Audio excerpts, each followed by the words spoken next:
Olha Bom, só, Kennedy, agora é passar a minha bola para vez de te você. perguntar, então. Que é o seguinte, tudo bem, eu falei aí, chutei todas as causas possíveis, uma delas eu vou acertar, né? Eu nominei, elenquei todas. Agora eu vou fazer a pergunta mais difícil ainda. E quais as consequências desse torpedo do Lula? Acho que as consequências são negativas, né? O Lula enfraquece o principal ministro dele, enfraquece o Haddad e, por consequência, enfraquece a si mesmo, enfraquece o governo.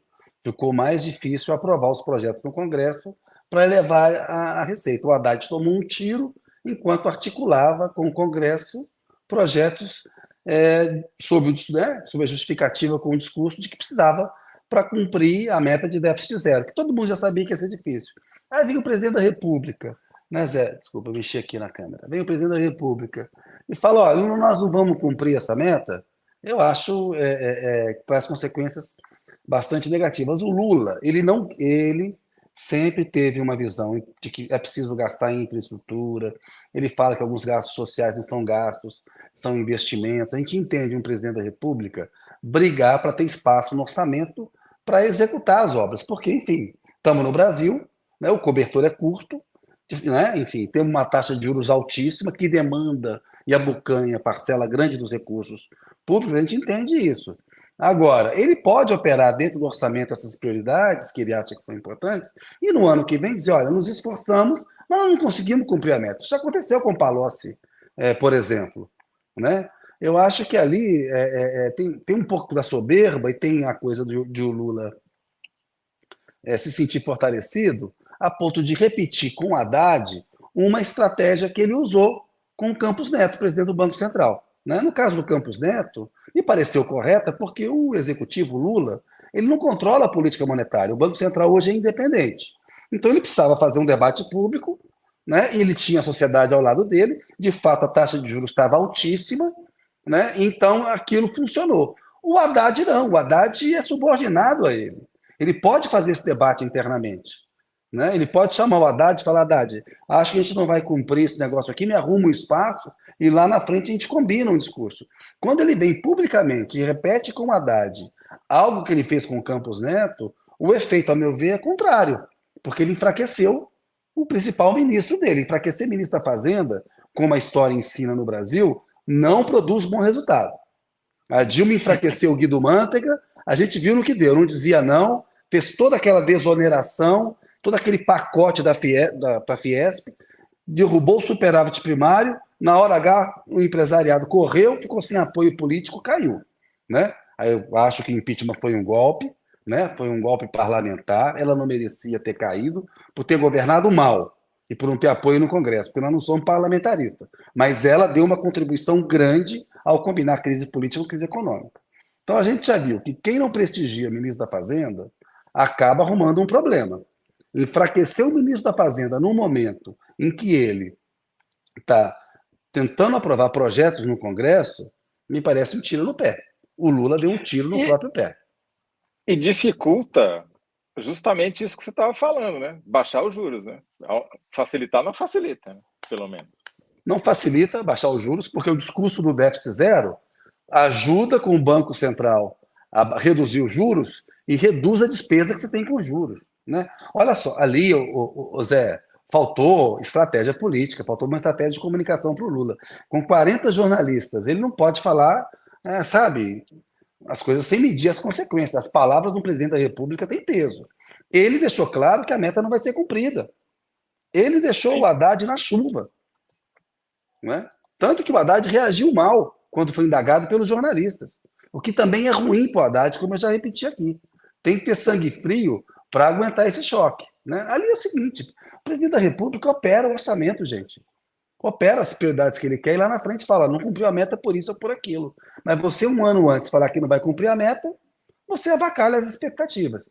Me parece assim uma atrapalhada do ponto de vista político e de comunicação do próprio Lula. Essa mania dele de falar de improviso. Eu acho que tem um ingrediente de soberba, sim, né? Porque ele está indo muito bem na área internacional, sabe? Ele está com posições muito claras em relação ao que está acontecendo lá na guerra lá em Gaza, ou seja, crimes contra a humanidade estão sendo cometidos por Israel, que é um Estado que não pode se comportar como uma organização terrorista. Ele já falou em genocídio. Aí isso vai fortalecendo o Lula, ele se reúne com 40 jornalistas, tem que medir as palavras. Eu acho que ele pisou na bola ali e deu um tiro no próprio pé, Zé, porque ele enfraqueceu o Haddad. E se enfraquecer o ministro da Fazenda não dá em boa coisa. É, É um erro. O Lula errou. exato. E eu concordo com você. E tem um outro, quer dizer, tem uma consequência talvez até mais grave, né? Porque quando você. O cargo de ministro da Fazenda, ele é uma pedreira que pouca gente tem noção do que é. Eu comecei minha carreira Isso. cobrindo o Ministério da Fazenda lá, comecei pegando já uma queda de ministro logo de cara, que foi a queda do Bresser e a assunção do Maílson da Nóbrega, né? Bresser Pereira e Maílson da Nóbrega. Não parava, naquela época do governo Sarney, não parava ministro, era hiperinflação, Isso. era um desastre. E as pressões eram, são gigantescas, porque é pressão de todo tipo, é pressão internacional, pressão do presidente, pressão interna, do Congresso, do presidente da Câmara, do presidente do Senado, um monte de setor empresarial querendo boquinha, e Isso. pedindo para ajuda aí na reforma tributária, me dá uma exceção ali. Quer dizer, não é exatamente o cargo do sonho, sabe? O cara precisa ter muita paciência para querer ficar lá, ele precisa ter uma ambição, precisa ter realmente, além de querer, obviamente, ter sucesso, ele precisa querer usar aquilo como um trampolim para alguma coisa ou tem um enorme desprendimento público. E se o cara começa a ser a paciência dele muito testada, eu temo, viu, Kennedy? Eu realmente temo. Não, eu acho que você tem razão, porque vai ser difícil o Lula encontrar um nome tão bom quanto o Haddad para ser ministro da Fazenda dele. Se a gente pegar como as coisas estão indo, né, a grande sorte do Lula e do governo é que a comparação, o parâmetro, é o Paulo Guedes, são o Paulo Guedes e o Bolsonaro.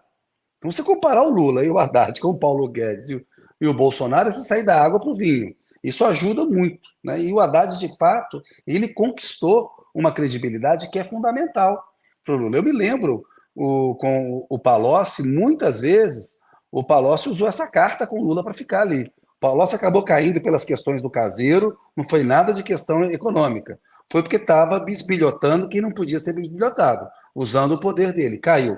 Depois voltou como ministro da Casa Civil do Lula, né? Palocci é aquele cara que ganhou dois prêmios de loteria, duas mega-senas e rasgou, né? Porque ele provavelmente teria sido candidato do Lula à presidência em 2010, quando foi a Dilma, quando o Lula deixou, se não tivesse acontecido aquilo, né? Você vê como é que a história é. E tem muita água para passar debaixo dessa ponte, como você falou. E Zé, está indo bem, a comparação com a Haddad, os juros estão caindo, a economia pode crescer mais, mas tem 3 anos de governo pela frente. A gente não pode Sim. menosprezar isso. E no Não, Brasil, isso é uma eternidade. não, e o cenário está piorando, né? Quer dizer, o próprio Haddad avisou o Lula meses atrás que viriam meses difíceis pela frente, por causa dos juros americanos, alta do preço do petróleo. Isso foi antes da guerra em Gaza. Imagina agora. Quer Né? dizer, já apareceu aí uma pesquisa mostrando, talvez, uma oscilação para baixo. Eu confio até mais no dado do confiança do consumidor, que pela primeira vez caiu, vinha crescendo.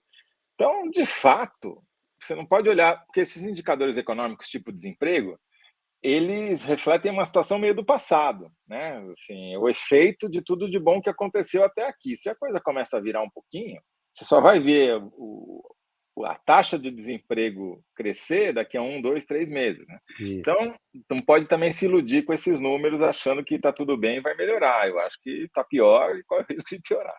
Mas, enfim, Kennedy, ficou assim o primeiro bloco. Por que Lula torpedeou a meta de Haddad? A minha resposta foi: Lula está testando a paciência de Haddad e o público. Lula gosta de tirar a temperatura do mercado a todo instante, mas nem sempre acerta a axila. Eu acho que eu vou perder, Kennedy. Eu acho que eu vou perder. Votem em mim, por favor, não me Bota aí deixem no Zé. só, que dessa vez ficou difícil. Ó, é, tem já comentários aqui. O Ézio Cândido diz o seguinte: Lula está adequando as coisas, deixou Haddad na chuva, mas já providenciou o guarda-chuva, a tempestade vai passar. Está otimista o Ézio Cândido. Francisco Domingos: o problema do Lula é a vaidade. Ele está preocupado com o sucesso do Haddad, precisa mostrar que quem manda é ele. E o Luciano Rodolfo Moura de Machado diz que o Lula sofre de sincericídio. O Brasil perde com isso. Eu acho que a questão do sincericídio é interessante, porque o Lula, de fato, ele tem uma visão mais gastadora do que o Haddad, né? Ele é até legítimo que ele pressione por isso. Essa discussão poderia ter perfeitamente ter acontecido internamente ali, né? A forma como ela aconteceu e o desgaste ao Haddad é que foi, a meu ver, é ruim. Ô Zé, olha só, para fazer a síntese aqui desse segundo bloco, eu diria que é o seguinte, Uhum. ó, Lula erra ao repetir com Haddad estratégia que usou com Campos Neto, né? Dá até para colocar um erra feio, mas não precisa carregar nas Tá, tintas, não. acho que Lula erra tá. Então, o Lula erra ao ao repetir com repetir Haddad tática que usou estratégia, com Campos Neto.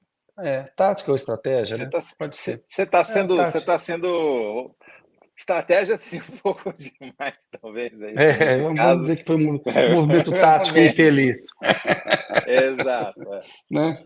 Velho exatamente. esquerdista, esse Toledo, a diferença entre tática e estratégia. Puta merda, é isso aí, Zé. É, essa coisa.